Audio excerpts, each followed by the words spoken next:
කොහොමද හැමෝම හොඳින් ඇති කියලා හිතනවා වෙනද වගේම ආදරෙන් සාදරෙන් මගේ channel එකට පිළිගන්නවා. ඉතින් අද මේ ලැබෙන පණිවිඩය අද මේ කරන රීඩින් එක collective reading එකක්වත් pile reading එකක්වත් නෙවෙයි. ඔයා මේ වීඩියෝ එක ටච් කරා නම් එහෙම නැත්නම් මේ වීඩියෝ එක ප්ලේ කරා නම් මේ පණිවිඩය ඔයාට අදාළ වෙනවා. ඉතින් මේ වීඩියෝ එක හැමෝම බලන්නේ නැහැ. මේ වීඩියෝ එක හැමෝටම බලන්න හිතෙන්නේ නැහැ. ඔයාට බලන්න හිතුණා නම් එහෙම නැත්නම් ඉබේම හරි ඔටෝ හරි මේ වීඩියෝ එක ටච් කරා නම් ඒක තමයි එකම සාධකය.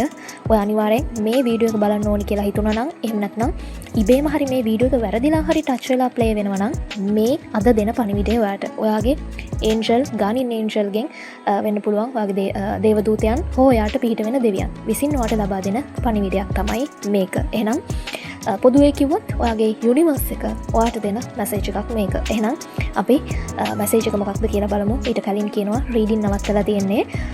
මේ දවස් ටිකක් වැඩ ටිකක් තියෙනවා ඉවර කරගන්න. පටන් ගන්න අපිට වෙලාව ලැබුණ ගමන් WhatsApp channel එකට දානවා. ඒ නිසා join වෙලා ඉන්න. මගේ සේයාවි channel එක වගේම මේ Divine Voice කියන මේ channel එක සහ මගේ සේයාවි channel එක කියන මේ දෙකම subscribe කරලා තියාගන්න. එහෙනම් අපි රීඩින් එකට යමු. පළවෙනියටම කියන දේ අපිට හයිබ්‍රිඩ් රෙස් කාඩ් එක ඇවිල්ලා තිනවා. ඒක මොකක්ද කියන්නේ?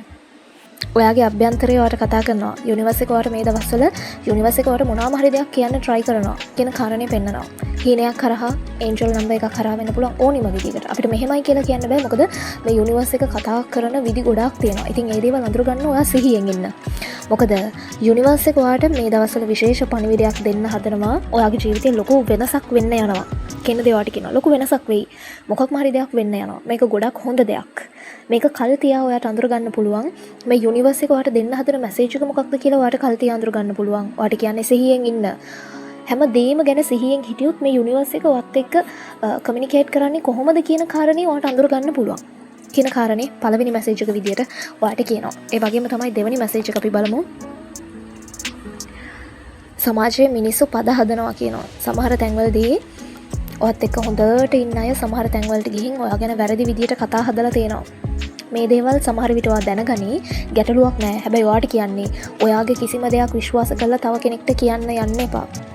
කිසිම දෙයක් පෙර ආතුව කිසිම දෙයක ප්‍රතිරූපය ගොඩනගන්න යන්න එපා කියලා කියනවා. මොකද අපි අහලා තියෙනවා ප්‍රතිරූප කියන දේවල් ඉක්මනට කඩාගෙන වැටෙනවා. ඒ නිසා මේ කෙනා මෙහෙමයි කියලා තීරණය කරන්න යන්න එපා.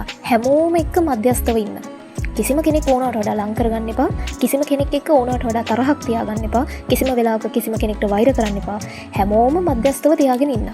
මොකද දකින දේට වඩා එහා ගිය දෙයක් තියෙනවා කියන කාරණේවට කියනවා සමාජය ආශ්‍රය කරනකොට මේ කෙනා මෙහෙමයි කියලා එකපාර තීරණය කරන්න යන්න එපා.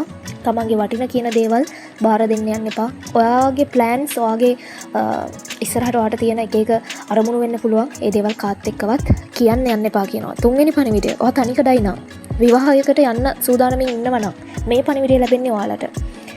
ආදරයක් ලැබෙනවා. බලාපොරොත්තු වුණා වගේ ආදරයක් ලැබෙනවා. හැබැයි මේ ආදරය ලැබෙන්නේ ඔයා හිතුවේවත් නැති විදියකට. මෙතන කාලයක් පෙන්වන්නේ නැහැ. හැබැයි ඔන්න ඔයාගේ ආදරය ඔයාට ලැබීමට නියමිතයි කියන කාරණේ ඔයාට කියනවා.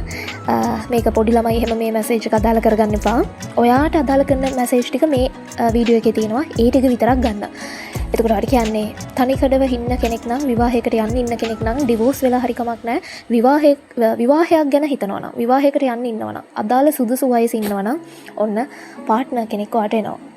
පාර්ට්නර් ඔයාටම කියලා පාර්ට්නර් කෙනෙක් ඉන්නවා. ඒ කෙනා ඔයාට ලැබෙයි. ඒ කෙනා ඔයාගේ ජීවිතයට ලොකු ආශිර්වාදයක් වෙයි. සහ මේ කෙනා ඔයා ළඟට එන්නේ ඔයා හිතන්නේවත් නැති විදියකට. ඉතින් එයාව පිළිගන්න ලෑස්ති වෙලා ඉන්න. එහෙනම් ඊළඟට ලැබෙන පණිවිඩය ඔයාගේ වටේ ඉන්නයි ඔයාගෙන් මේ වෙද්දි ඔයාගේ මොකක් හරි වටිනාකමක් දකිනවා. ඔයාව අනුකරණය කරන්න හදනවා. ඒ අය කල්පනා කරනවා ඔයා මෙච්චර කැපී පෙනෙන්නේ ඇයි? ඔයාට මෙච්චර වටිනාකමක් හම්බුනේ ඇයි? මේ හැමදේම එයාලා කල්පනා කරනවා කියලා පෙන්නනවා. එතකොට එයාලා හැම වෙලෙම හිතන්නේ ඔයා වගේ වෙන්න. එහෙම නැත්නම් ඔයා මෙච්චර ඩීසන් උනේ කොහොමද කියලා එයාලා සර්ච් කරනවා. එයාලා හොයනවා කියන කාරණේ මෙතනදී පෙන්නනවා. එයාගේ මනසින් එයාලා ඔයාගේ වටේ ඉන්න අය ආශ්‍රය කරන යාළුවෝ වෙන්න පුළුවන්. ඔයාට පෙන්වන්නේ නැති වුණාට ඔයාගෙන් ඒගොල්ලෝ අමුතු වටිනාකමක් දකිනවා සහ ගොඩාක්ම සමාජයෙන් වාට ලොකු ආකර්ශණයක් තියෙනවා. එහෙම නැත්නම් ඒ එක්කම ඔයාට ඉරිසියා කරන අය ගොඩක් ඉන්නවා. ඒ ඔයාගේ යම්කිසි වටිනාකමක් දැකලා. ඒ නිසා ඒක ඔයාට සතුටු වෙන්න කාරණයක් එක අතකින් බැලුවොත්. හැබැයි මතක තියාගන්න ඔයාගේ කිසිම අඩුපාඩුවක්. ඒ කියන්නේ කෙනෙක්ට වඩා ඔයා පහත් කරලා ඔයාට සලකන්න එපා කියනවා. මොකද ඔයා නොදකින වටිනාකමක් අනිත් අය ඔයාගෙන් දකිනවා. හැබැයි ඒක ඔයාට පෙන්වන්නේ නැහැ. yes ඒ වගේම ඊළඟට ඔයාට ලැබෙන මැසේජ් එක 2 of cups ඇවිල්ලා තියෙනවා. අපිට කියන්න පුළුවන් කවුරු හරි කෙනෙක් ගැන දැනගනී ඔයා. ඔයාගේ ජීවිතේ ඔයාට ගැලපෙන්නේ නැති කෙනෙක් ගැන ඔයා දැනගනී. ලොකු කාලයක් ඒ කියන්නේ කාලයක් තිස්සේ කෙනෙක්ට වටිනාකමක් දීලා තිබ්බනම් එහෙම නැත්නම් ඒ වගේ අර ඔයා ගොඩාක් හොඳයි කියලා හිතපු කෙනෙක් එයා ඒ විදිහ නෙවෙයි කියලා ඔයා දැනගන්නවා. මේ යුනිවර්ස් එක ඒ දේ ඔයාට ඔප්පු කරනවා කියන කාරණේ ඊළඟ මැසේජ් එකෙන් ඔයාට ලැබෙනවා. finally yes ඔයා හඳුනගත්තේ නැති හැකියාවන් ඔයා තුළ තියෙනවා. යුනිවර්ස් එක ඔයාට බරපතලව කියනවා. ඔයාගේ ඇතුලේ ඔයා තාම අඳුරගත්තේ නැති දේවල් ගොඩාක් තියෙනවා. මේ දේවල් අඳුරගන්න. තාම ඔයා හරියටම ඔයා කවුද කියලා අඳුරගෙන නැහැ.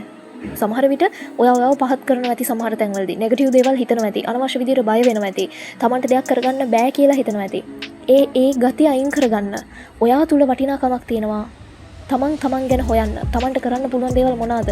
ඉස්සරහට කරන්නේ මොනවාද කියලා තීරණය කරන්න. දෙපැත්තකට වැනි ඉන්න එපා. තමන් ගැන හිතන්න ඕනි සහ තමන්ගේ පාර තීරණය කරන්න ඕනි කාලයක් මේක. ඔයා ගොඩක් විශේෂ කෙනෙක්. ඔයා ගොඩක් විශේෂයි. ඔයා හිතන්නේවත් නැති විදිහේ හැකියාවන් ඔයාගේ අභ්‍යන්තරයේ තියෙනවා. මේ හැකියාවන් හොයලා ඒ හැකියාවන්ගෙන් ප්‍රයෝජන ගන්න. ඉතින් යුනිවර්ස් එක අදට දීපු මේ මැසේජ් ටික අහක දාන්න එපා. මේ වීඩියෝ එක ඔයා බලන්නේ මේ පණිවිඩ ලැබිය යුතු සුදුසුම කාලෙදී. ඉතින් ඒ සුදුසුම කාලෙදී තමයි මේ වීඩියෝ එක ඔයාව හොයාගන්න. ඉතින් මේ වීඩියෝ එක තමයි ඔයාව හොයාගත්තේ. නැතුව ඔයා මේ වීඩියෝ එක බැලුවා නෙවෙයි. ඒ නිසා මේ කියන කාරණා හොඳට මතක තියාගෙන ජීවිතේ ඉස්සරහට යන්න. ඉතින් 2026 දී දැන් 2026 පටන් අරන් වැඩි කල නැහැ. ඉතින් කොහොමද? ඔයාගේ ප්ලෑන්ස් වෙනුවෙන් ඔයා වැඩ කරනවද? මහන්සි වෙනවද? සතුටින් ඉන්නවද? පල්ලෙහින් කමෙන්ට් එකක් දාගෙන යන්න අමතක කරන්න එපා. එහෙනම් තවත් දවසක මේ වගේ ලස්සන රීඩින් එකකින් හමු වෙමු. ගොඩාක් ස්තුතියි. වෙනද වගේම මාත් එක්ක එකතු වෙන ඔයාට.